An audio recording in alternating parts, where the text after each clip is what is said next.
A very good morning, 7th class. Today we are doing the chapter The Delhi Sultans, and today we are doing this table. What about the table is that this table compares the two different rulers of Delhi Sultanate. The one is Alauddin Khalji and the second is Muhammad Tughlaq. And today we compare these two rulers. One is of Khalji dynasty and second is of Tughlaq dynasty. Let us see. First of all, Alauddin Khalji. Delhi was attacked. Alauddin Khalji के time में दिल्ली के ऊपर 2 बार हमले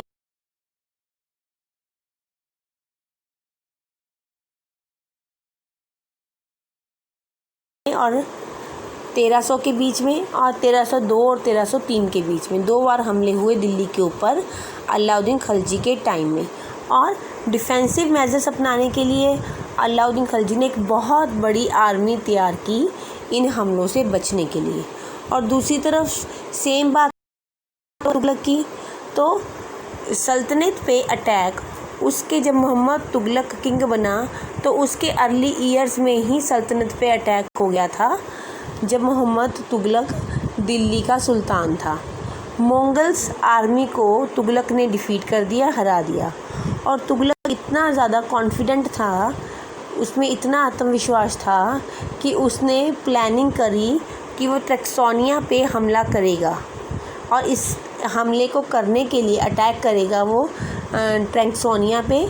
इसके लिए उसने एक बहुत बड़ी लार्ज स्टैंडिंग आर्मी रेडी की। इवन वो जीत गया था मंगोल से फिर भी।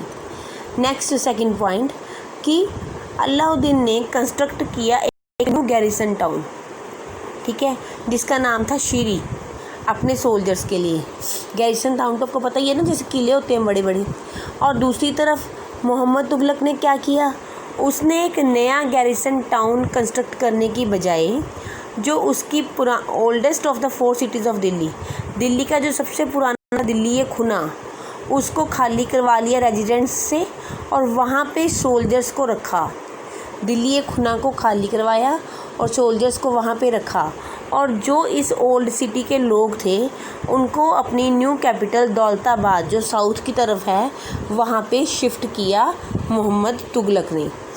नेक्स्ट पॉइंट है, अब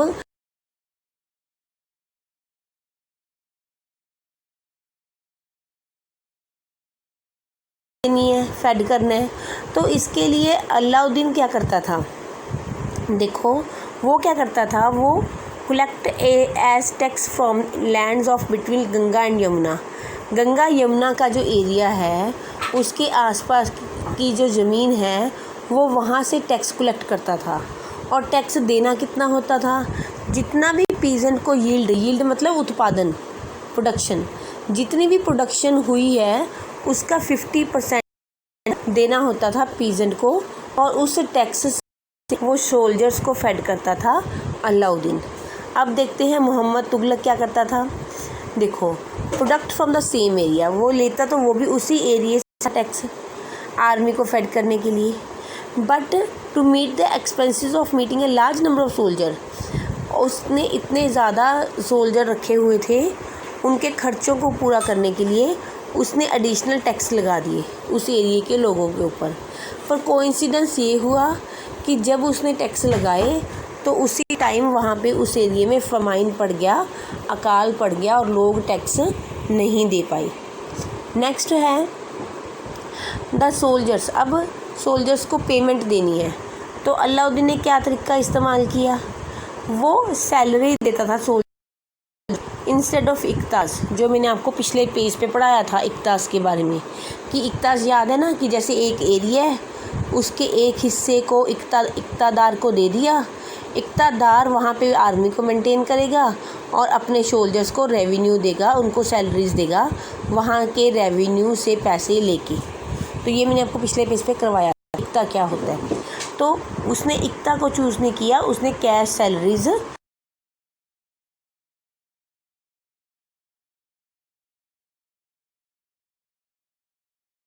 का उसे डर था कि मर्चेंट जो व्यापारी हैं वो चीज़ों की प्राइजेस न बढ़ा दें। इसीलिए अलाउद्दीन पूरा कंट्रोल करता था प्राइजेस के ऊपर भी। ताकि कीमतें भी ना बढ़ पाएं। प्राइजेस को केयरफुली सर्वे किया जाता था कि जितनी प्राइस है उतनी ही ली जाए हर व्यक्ति से, और इसके लिए ऑफिसर्स को अपॉइंट किया जाता था। और जो भी कोई व्यापारी प्रिस्क्राइब्ड रेट से ज़्यादा पैसे लगाता था तो उसको पनिशमेंट दी जाती थी। तो ये तरीका था अलाउद्दीन का। अब मोहम्मद तुगलक का तरीका देखो क्या था। मोहम्मद तुगलक ने क्या किया, उसने भी अपने सोल्जर्स को paid salaries the, but instead of controlling price control करने की जगह पे, जैसे कि अलाउद्दीन ने किया था, इसने टोकन करेंसी जारी की। टोकन करेंसी जैसे कि आज के टाइम में नहीं होती पेपर करेंसी, उस टाइम इसने एक हल्की मेटल ले ली थी, एक मेटल की इसने करेंसी जारी की थी, सिक्के चलाए थे। वो मेटल सस्ती थी, चीप मेटल थी, गोल्ड और सिल्वर की तरह नहीं थी। पर जो people in the 14th century did not trust, पर लोगों ने उस सेंचुरी में, आजकल तो देखो कागज़ के नोट भी चल जाते हैं क्योंकि उन पे गवर्नमेंट ऑफ इंडिया की मोहर है, पर उस टाइम के लोगों ने उन कॉइन्स पे विश्वास नहीं किया। लोग और ज़्यादा स्मार्ट निकले। लोगों ने क्या किया, अपने घरों में उस मेटल के बर्तनों को रात के रात पिघला के अपने सिक्के बना लिए। और इस तरह से लोगों ने क्या किया, गोल्ड और सिल्वर के कॉइन तो संभाल के रख लिए और उसी टोकन करेंसी से स्टेट को टैक्स दे दिया। चीप करेंसी थी, मार्केट सारी इकॉनमी तबाह हो गई। लोगों ने अपने घरों में उस मेटल के सिक्के बना लिए और इस तरह से क्या हुआ, मोहम्मद तुगलक का ये वाला जो तरीका था टोकन करेंसी का, ये भी फेल हो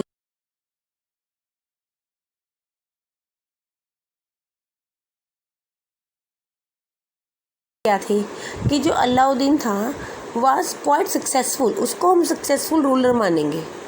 ठीक है, उसने प्राइजेस नहीं बढ़ने दी, एफिशिएंटली गुड्स की सप्लाई मार्केट में होती रही, इस बात का ध्यान रखा। मंगोल इन्वेशन से भी सक्सेसफुली उसने सल्तनत को बचाया। जबकि जो मोहम्मद बिन तुगलक है वो हिस्ट्री में एज अ फुलिश किंग जाना जाता है, बेवकूफ़ राजा। क्यों? क्योंकि उसने जितने भी एडमिनिस्ट्रेटिव मेजर्स अपनाए सारे एक बिग फेलियर साबित हुआ। उसने कश्मीर के ऊपर कैंपेन किया था, वो भी इसकी बहुत बड़ी गलती थी। उसने ट्रैक्सोनिया के ऊपर हमला करने के लिए इतनी लार्ज पहले आर्मी तैयार करी, फिर उसे डिसबैंड कर दिया। ठीक है, फिर उस प्लान को गिव अप कर दिया था, छोड़ दिया था कि चलो हम नहीं अटैक करेंगे। तो ये उसकी बहुत बड़ी गलती थी। और उसने जो शिफ्ट किया अपने लोगों को दौलताबाद, वो भी उसकी बहुत बड़ी गलती थी, क्योंकि उसने ये डिसीज़न ले लिया गर्मी के महीने में, समर सीज़न में, और दिल्ली से दौलताबाद के रास्ते में बहुत सारे लोग मर गए, इसलिए लोगों ने इस डिसीज़न को भी एक्सेप्ट नहीं किया। फिर जो उसने टैक्स लगाए गंगा यमुना एरिए पे, टैक्स लगाना ठीक था, पर उस टाइम फेमाइन आने की वजह से लोगों ने रेबिलियन कर दी, विद्रोह कर दिया टैक्सेस का, तो ये भी उसका बहुत बड़ा फेलियर सामने आया। नेक्स्ट उसने टोकन करेंसी चलाई तो लोगों ने अपने घरों में सिक्के बना लिए, इकॉनमी फेल कर दी। तो मोहम्मद तुगलक हिस्ट्री में एज अ फुलिश किंग जाना जाता है। इसने जितने भी एडमिनिस्ट्रेटिव चेंजेस किए सारे ही एक बिग फेलियर साबित हुआ। नेक्स्ट है, in the list of Mohammad Tughlaq's failure we sometime forget that for the first time in the history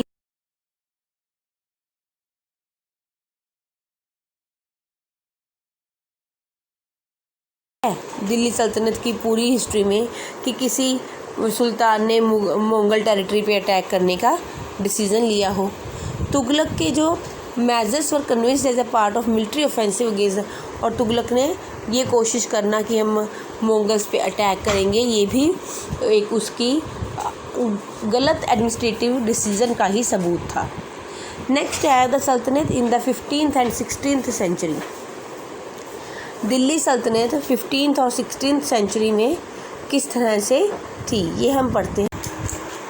take a look at table 1 again. Table 1 जो मैंने आपको सबसे पहले करवाया था उस पे दोबारा देखो। यू विल नोटिस दैट, आप देखोगे कि तुगलक्स के बाद सैयद और लोधी डायनेस्टी ने रूल किया दिल्ली पे और अजमेर पे अंटिल 1526 तक।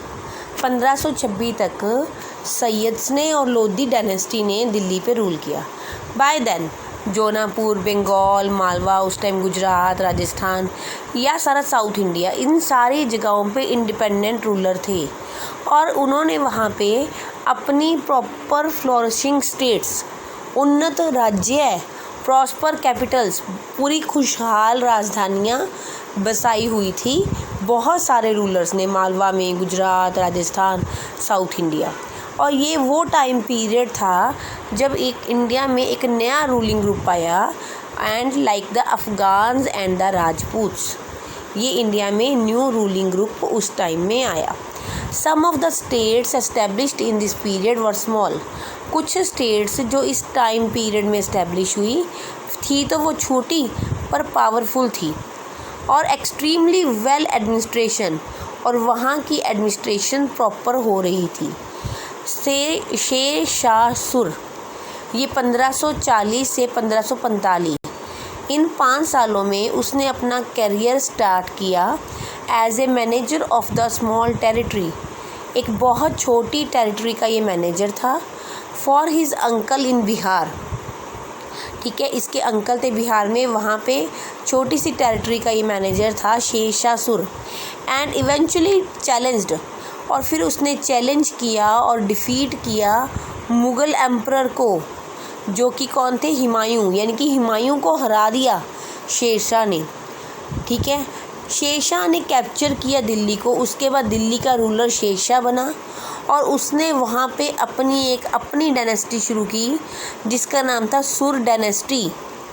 वो बात अलग है कि बहुत थोड़ा टाइम सुर डायनेस्टी ने दिल्ली पे रूल किया, सिर्फ 15 साल, 1540 से लेके 1555 तक, और पर उसने इस टाइम में काफ़ी सारे न्यू एडमिनिस्ट्रेटिव चेंजेस किए जो कि अलाउद्दीन खिलजी के एडमिनिस्ट्रेटिव चेंजेस से भी ज़्यादा एफिशिएंट थे।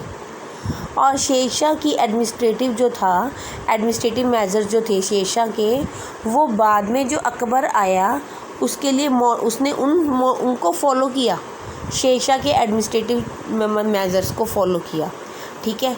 और फिर पूरे मुग़ल एम्पायर को उसने कंसोलिडेट किया था 1556 से 1605 तक। This is all about this chapter, Delhi Sultanat. Our chapter is complete, dear students, and I will take your doubts in the Zoom class. Thank you and have a nice day.